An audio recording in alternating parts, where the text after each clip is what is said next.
Hi, this is Maginoni, and welcome to another edition of The Good, The Bad, and The Disappointing. Well, let's start off with the good. And all I have to say is holy shit nuts. The Infinity Part 3 of 6 was freaking amazing. Everything from the art to the story was over the top, and it really gave you a sense of there's some serious trouble about to happen.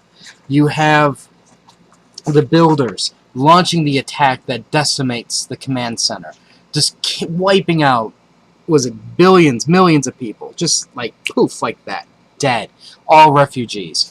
After that, and of course they televise it, because you got to get those YouTube views. And once that happens, they basically go to all these different worlds and says, "Surrender or die," and everybody just bows down, including the Kree, which is really surprising, especially when you never bet against Captain America, and that kind of surprised me. So you have all of that stuff going on. Then you have the traitor who goes, "Well, things aren't just kind of working out the way that I expected to. Bobby over there came with some Legos that I didn't really appreciate that, wouldn't share. So I'm gonna go home and take my Legos and build some nice buildings." And that's what he does. And then there's already that sense of, yeah, he's a betrayer. Something's wrong with him. And I just want a couple of issues where they send somebody just to kill him and wipe him off the face of the earth. That is going to be a fantastic moment for me. So, anyways, the rest of this book is basically Captain America's counterattack with the remaining forces, which, there's not a lot left. I mean, there's a lot in the grand scheme of things, but, they lost a significant portion of their fleet. But all I have to say is fantastic.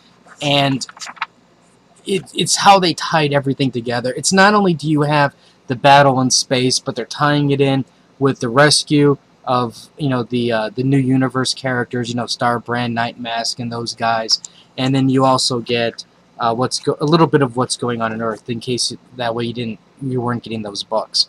And this is when things are going to get serious, because Starbrand and those guys are going to start to get involved. And once that happens, definitely the tide of battle is going to change. And this series has just been phenomenal. When you watch, I've been reading, the Avengers, the new Avengers, and been following everything that's been building up.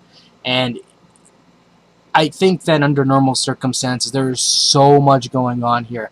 With Thanos, the world's popping in, other Earths are popping in, they're ready to destroy everything. And then the builders and time jump, and at the time, but dimensional time jump, universe jumping, all that stuff.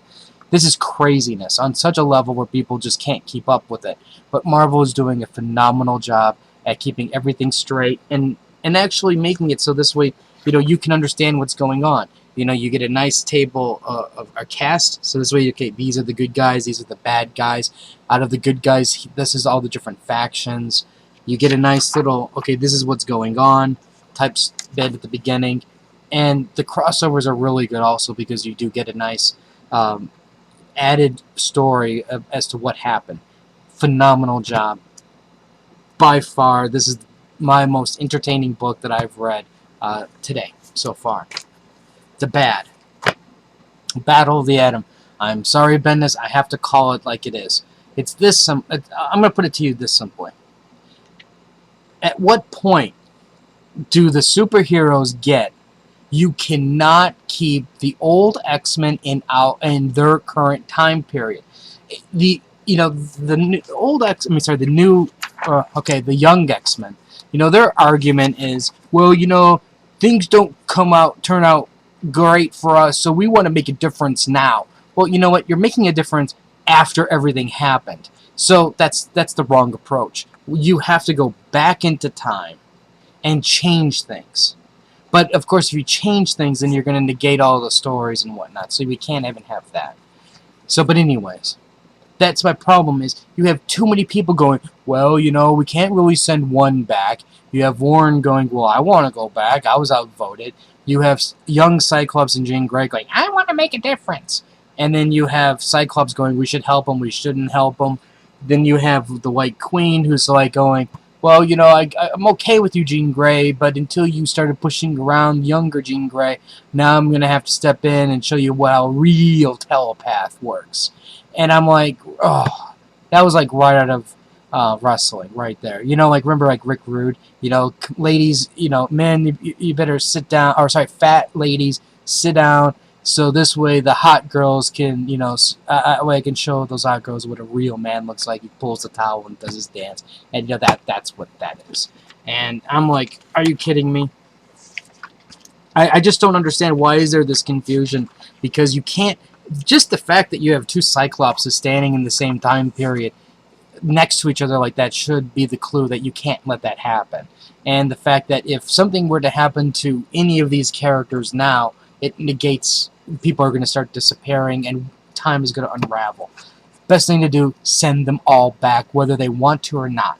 And I don't understand, why is that a problem for anybody. Kitty Pryde, well, they're my students, and it's gotta be their choice. No, hell no, Kitty. It's not their choice. It's a matter of, you need to spank them and send them home, plain as day. And the fact that, I want to see some action, and I'm not getting it. And I understand that this is kind of still early in the series and all, and things could change, but it's just developing way too slow. I'm getting tired of the bickering, and there shouldn't be. There just really should not be any bickering. I think Hank should be punished. He should be sent to his room without his tools for a very long time, and no Xbox, no Call of Duty, none of that. And I don't know. This like I said, it's been a disappointment. And what's really sad is because Bendis' writing on this story has been good. There's some really fun moments in it, nice dialogue, but I just can't understand the logic. The logic is, I don't get it, and that's what I'm having problems with it, and that's why I'm saying this is bad. Now let's go on with the disappointment. Now, I bet you're thinking it's Ultimate X-Men, but it's really not the Ultimate X-Men. This is just a horrible book that should just be canceled. This is the Disappointment Penguin. I didn't want to put the penguin here because you would have noticed something was funny with the cover. Now, I'll put it this way.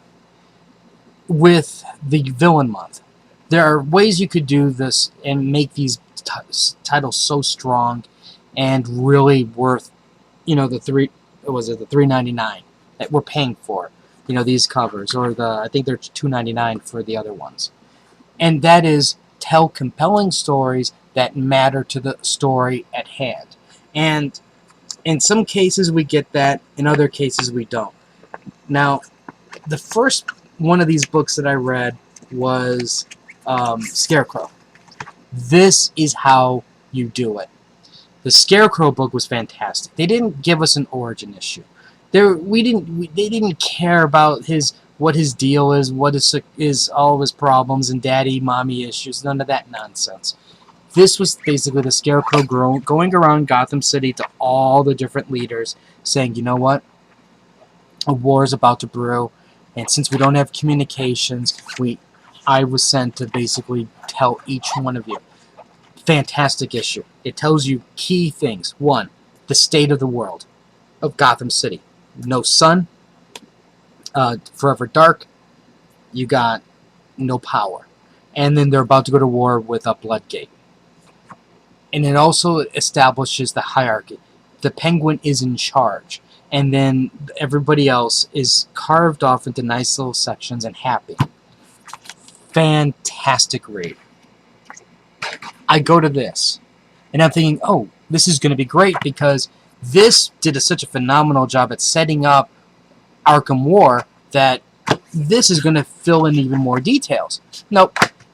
Couldn't be bothered. That was too much effort.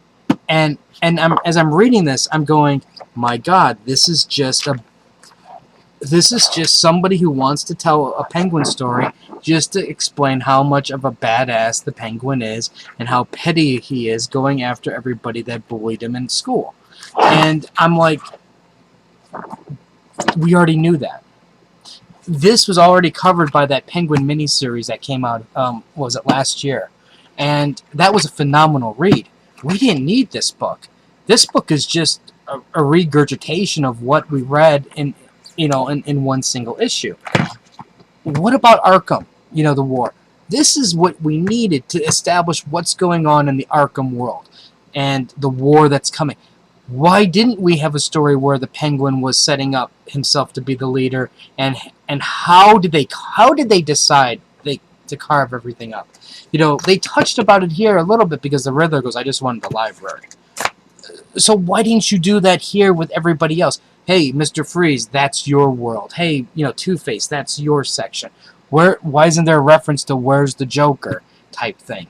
You know, you could have also tied in a little bit about what was going on here with the leak from Blackgate into this story also, so you have a nice story that goes full circle with all of the Batman titles, at least the key Batman titles that would have mattered. Nope, can't be bothered. The writers and editors of DC cannot be bothered because, you know, this reminds me of a situation in a sense where I just think that they're really unfocused. They don't know what they're doing, and all they're trying to do is just put out a book that's going to sell, you know, any way possible.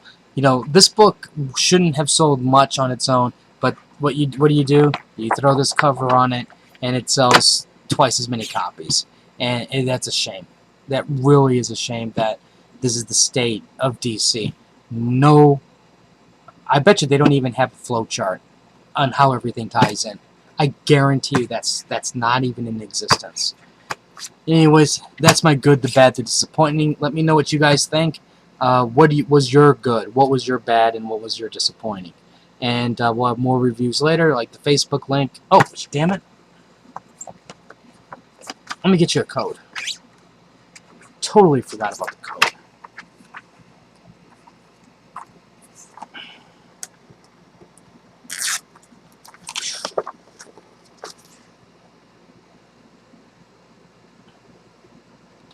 Okay.